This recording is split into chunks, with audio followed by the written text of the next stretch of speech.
Terrorism has reached our doorstep and touched innocent citizens in Fort Hood, Boston, San Bernardino, and Orlando. Right now, I fear that the question is not if local, state, or federal police officers will have to respond to another attack, it's when. And I'm not willing to accept that is a new reality and a new norm. Intelligence Committee Chairman Senate Richard Burr this morning in the GOP's weekly address taking on the Obama administration for not doing enough in the fight against ISIS. John Iannarelli spent 20 years on the front lines of the terror battle with the FBI, now consults the National Football League on security, and the author of the new book, How to Spot a Terrorist Before It's Too Late. John joins us now. Appreciate it, sir. Good to be with you from Phoenix. Thank you for having me. You have to think, though, that if the terrorists have gotten to the point where you or me or a citizen out at a baseball game or a bar has to spot them, something's failed.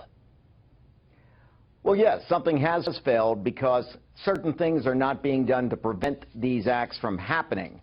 And that's the whole point of what I'm trying to address in my book. I want to give the average citizen tools so that they know what to look for. There's only so many police and federal agents. We can complement and help law enforcement by being aware. At some level, we hear always the say something, see something. We know in San Bernardino, there were folks who thought that something was wrong with Tafeen Malik and those folks and did nothing because they were feared of being called racist and those kinds of things. Is it possible to overcome that stigma, you think? That's exactly what I'm attempting to do. Now, to be honest, I do use the word profile in my book, but I'm not talking about profiling race, ethnicity, or any type of religion. I'm talking about profiling actions. Actions are colorblind, and if you know what actions to look for, then you should have no concerns about picking up the phone and calling the authorities because you're not reporting on a person, you're reporting on an action that you saw.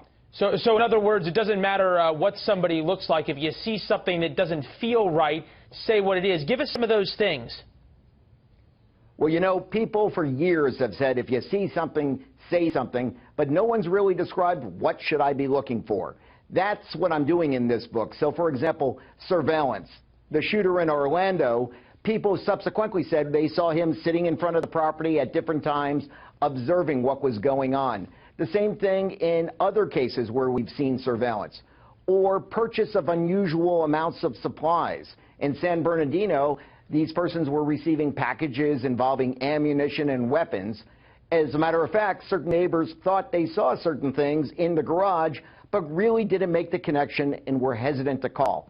Now you know these are the things we need to see, possible indicators. Well, and there were reports that some gun store owners were a little bit uneasy with some of Omar Mateen's purchases and requests for body armor and those kinds of things. The last 45 seconds or so, though, you say profile actions, not people. You talk to the Israelis, they say we exactly do the opposite. We profile people. Why shouldn't the U.S. do that as well?